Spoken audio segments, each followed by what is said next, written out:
Fala, fala galera! Olha só, nessa nossa videoaula aqui, nós estaremos resolvendo a questão de número 55 da prova da AFA de 2020. A AFA aí que é o concurso militar da Academia da Força Aérea. E essa é a questão de número 55 de acordo com o modelo A da prova. Eu sempre me baseio na versão A da prova da AFA, tá? Se vocês quiserem baixar o PDF da prova e também do gabarito, lá no meu site eu sempre disponibilizo esses arquivos para vocês. Então, eu vou deixar aqui na descrição do vídeo um link do meu site. Se vocês clicarem nesse link, já vai cair numa página onde vocês conseguem baixar a prova em formato PDF, e é a prova versão A, e também o gabarito dessa prova, caso vocês queiram, tá? Agora vamos dar uma olhada aí nesse problema da AFA, que, assim como a questão 54, é mais uma questão relativamente tranquila da prova de física da AFA de 2020. Olha só, o gráfico da energia potencial, que ele chama de EP, de uma dada partícula em função de sua posição x, é apresentado na figura abaixo. Então, o que nós temos aqui neste gráfico? Na direção vertical, nós temos a quantidade de energia potencial. E na direção horizontal, a posição de uma partícula, tá? Então, aqui eu tenho uma certa função, uma certa curva, tá? Que expressa, né, para nós como que a energia potencial de uma partícula se comporta ao variar as suas posições aqui de acordo com o eixo horizontal x. E aqui eu tenho diferentes posições nesse eixo horizontal. A posição x1, a posição x2, x3, x4 e x5.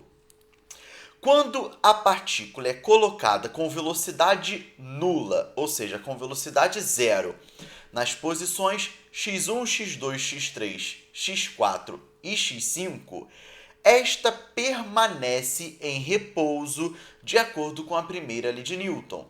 Ou seja, se essa partícula for colocada com velocidade zero em qualquer uma dessas posições de x1 a x5, essa partícula vai ficar em repouso. O que é ficar em repouso?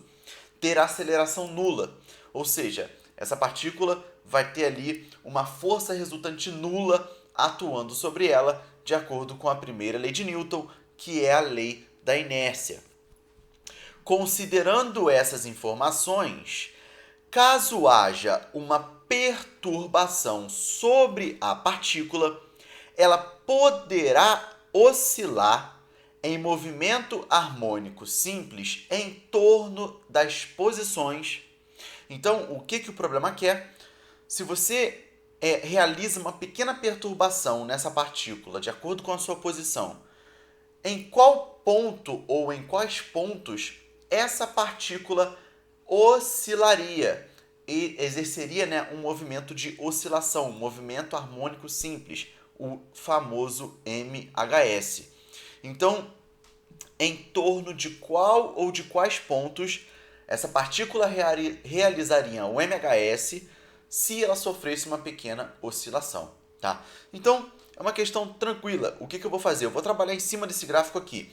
Olha só, eu ampliei esse gráfico e o que eu vou estudar aqui? Eu vou estudar o seguinte: eu vou colocar aqui a minha partícula nessa posição x1. Então, essa bolinha de cor azul representa uma partícula qualquer sendo colocada na posição x1. Se eu realizar uma pequena perturbação nessa partícula, olha a pergunta que vocês têm que se fazer. Se eu realizar uma pequena perturbação nessa partícula, por exemplo, se eu chegar nessa partícula e empurrar um pouco ela, no caso aí para a sua esquerda, né? Não sei como é que vai ficar, a imagem vai ficar invertida, né? Para a sua esquerda, essa partícula realizaria um movimento harmônico simples em torno do ponto x1? Essa é a pergunta que vocês têm que se fazer. Se eu empurrar essa partícula para qualquer um dos lados, uma pequena perturbação, essa partícula realizaria um MHS em torno da posição x1? No caso, a posição x1 seria uma posição de equilíbrio, tá? E aí a resposta é não. A resposta é não. Por exemplo, se eu realizasse uma força nessa partícula para a esquerda, essa partícula ia embora para a esquerda. Ela não voltaria, ela não realizaria um movimento harmônico simples aqui em torno do ponto x1, que seria um ponto de equilíbrio. Esse equilíbrio, né, aqui tem um nome, mas é interessante falar sobre isso aqui, mas tem um nome para esse equilíbrio aqui na posição x1, que é um equilíbrio indiferente, tá? A gente chama esse equilíbrio de equilíbrio indiferente. Mas o fato é, a partícula não realizaria o MHS em torno do ponto x1 se ela sofresse uma perturbação. Por exemplo, se ela sofresse uma perturbação, né? Se ela sofresse a atuação de uma força para a esquerda, ela iria embora para a esquerda. Se ela sofresse uma perturbação para a direita, ela desceria isso aqui, subiria e ia embora. Ou seja, não seria um MHS em torno do ponto x1. Vou pensar agora no ponto x5. Cara, no ponto x5 é a mesma coisa.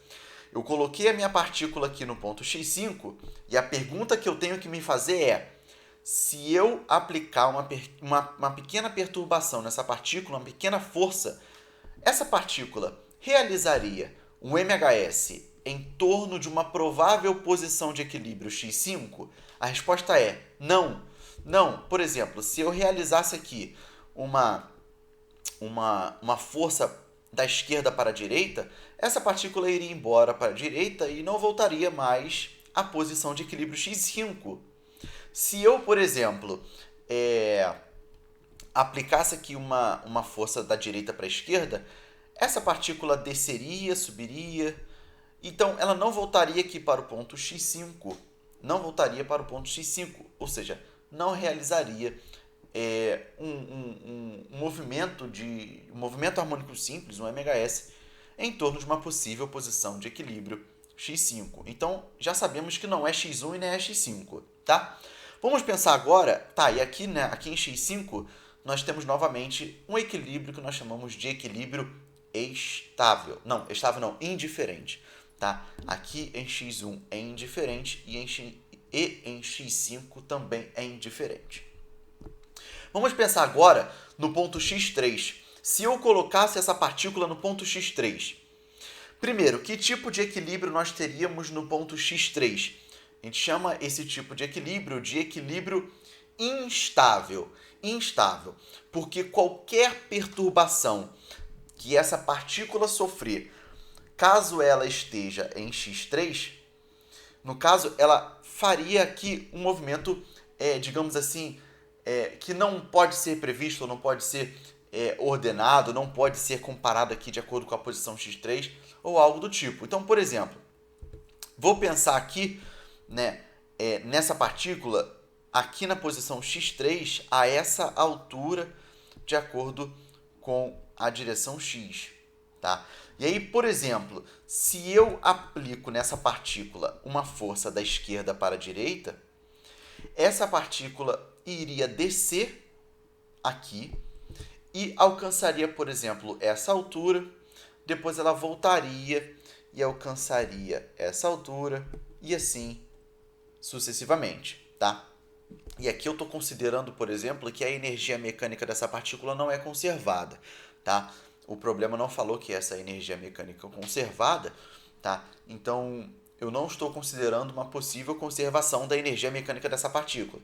Então, por isso que, caso ela desça para a direita, ela não pode alcançar a mesma altura, por exemplo, aqui. Se ela descer, ela tem que alcançar uma altura menor. Se ela descer novamente, ela vai alcançar uma altura menor em relação a essa altura aqui, até parar no ponto x4, tá?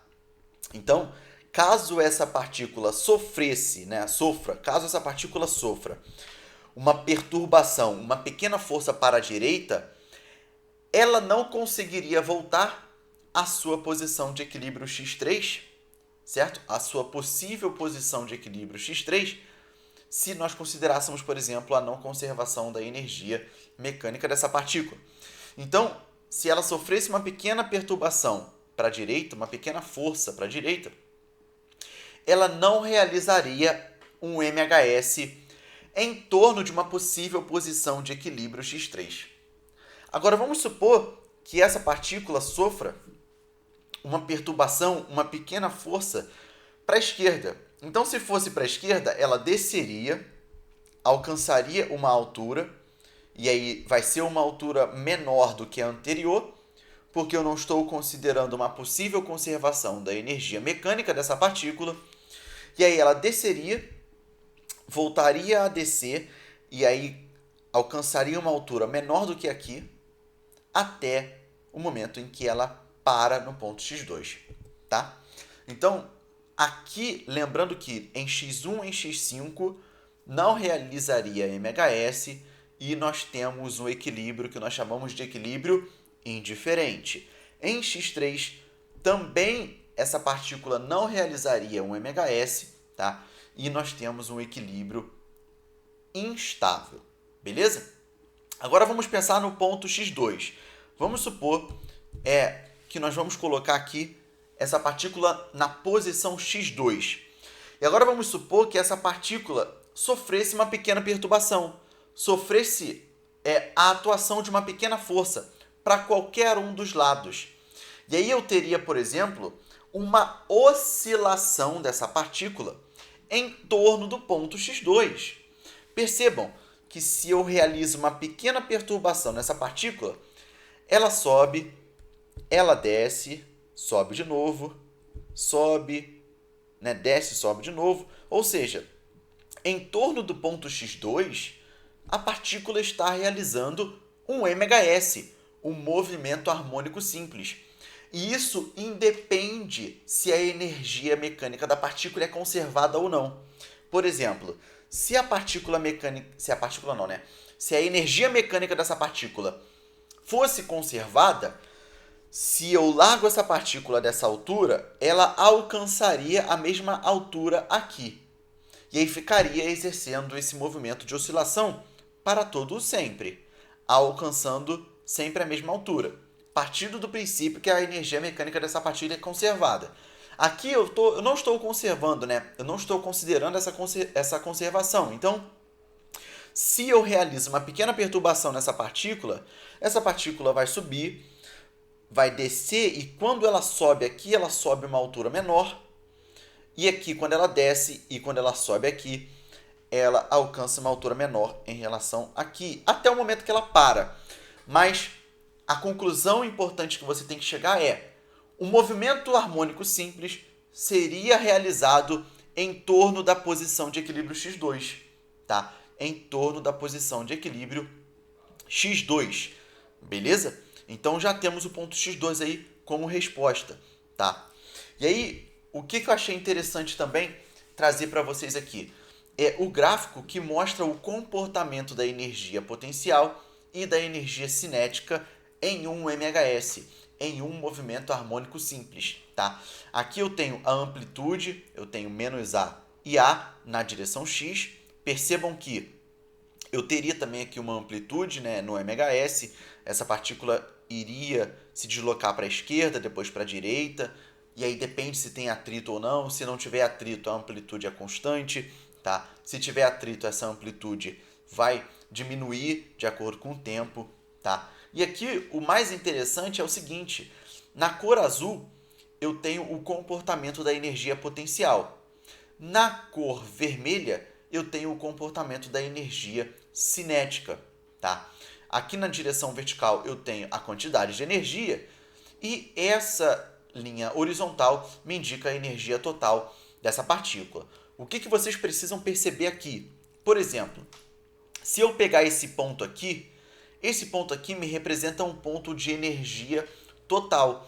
E qual é a energia total neste ponto? É a própria energia cinética. A pergunta é: quando que a energia total dessa partícula vai ser a própria energia cinética? Ora, se essa partícula estiver no ponto x2 com velocidade, tá?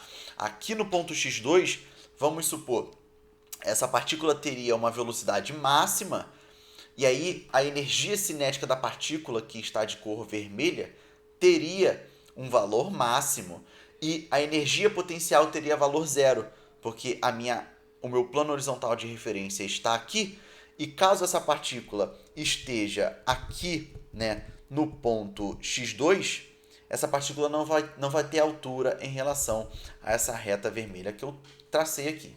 Então, qual é a jogada? Quando a partícula está com velocidade máxima, ela tem energia cinética máxima e tem energia potencial gravitacional zero. Quando essa partícula tem altura máxima, essa partícula tem energia potencial gravitacional máxima, por exemplo, né? Aqui eu estou tratando energia potencial gravitacional em relação à altura, mas poderia ser, por exemplo, energia potencial elástica. E aí, se essa partícula tem energia potencial máxima, a sua energia cinética é mínima. Tá? Perceba que aqui neste ponto, a energia potencial é máxima, porém a energia cinética é mínima.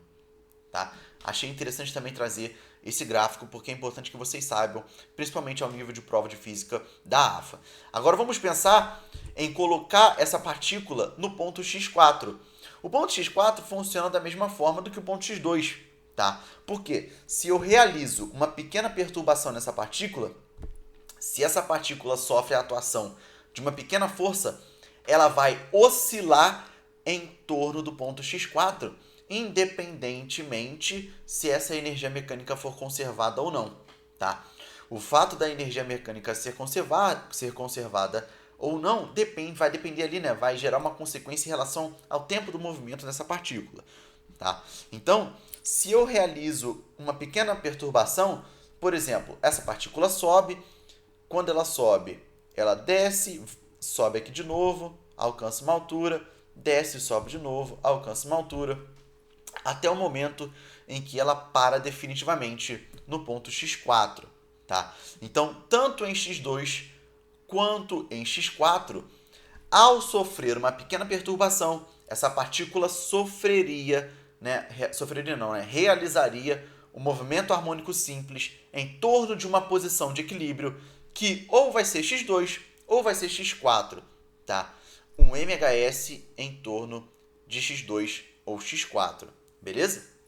E aqui eu posso pensar no mesmo gráfico para a energia, tá? O mesmo esquema, né? O mesmo estudo que nós fizemos de energia para o ponto x2 se aplica ao ponto x4 quando a energia cinética é máxima, ou seja, quando a partícula está exatamente aqui com velocidade máxima, a sua energia cinética é máxima e a sua energia potencial vai ser mínima, tá? Vai ser zero, mais especificamente falando, né? E se a energia potencial for máxima, por exemplo, aqui numa altura máxima, por exemplo, nós teríamos uma velocidade nula para a partícula e nós teríamos uma energia potencial máxima, tá? Agora, vamos voltar para o problema. Considerando essas informações, caso haja uma perturbação sobre a partícula, ela poderá oscilar em movimento harmônico simples em torno de quais posições? Ora, em torno das posições x2 e x4. Por isso, a alternativa correta do nosso problema é a letra C de casa. Voltando lá rapidamente para o nosso esquema, lembrando que nos pontos x1 e x5 o equilíbrio é indiferente, no ponto x3 o equilíbrio é instável e nos pontos x2 e x4 o equilíbrio é estável, tá? E aí, resposta correta do nosso problema, letra C de casa, questão de número 55 da prova da AFA de 2020, versão A. Caso vocês queiram baixar a prova, acessem o link aqui na descrição do vídeo. Vocês vão cair numa página do meu site, onde vocês conseguem baixar o PDF da prova da AFA versão A e também o gabarito dessa prova. Fica lá disponível para vocês, eu sempre coloco isso no meu site. Valeu? Galera, muito obrigado pela sua atenção até aqui. Eu espero ter ajudado vocês. Se você acha que esse vídeo te ajudou e se você acha que esse vídeo poderia ajudar outras pessoas, compartilhe esse vídeo nas redes sociais de vocês. Se você gostou dessa videoaula, só se você gostou, qual é o pagamento que você poderia me dar por ela? O seu pagamento é o seu like. Se você está no YouTube, deixa o seu like. Se você está no Instagram, deixa o seu like também, porque eu sempre posto meus vídeos no Instagram e no YouTube, tá? Se você está no YouTube, Vou deixar uma playlist aqui em cima com todas as questões de física da AFA do ano de 2020 resolvidas para que vocês possam ter acesso às resoluções das outras questões. Se você está me assistindo no Instagram, vai lá no meu IGTV, procurem pela série de vídeos chamada AFA 2020 Resolução. Assim vocês também conseguem ter acesso às outras resoluções das outras questões. Valeu, galera. Eu vou ficando por aqui. Eu agradeço fortemente a sua atenção. Um forte abraço. Até a próxima. Valeu!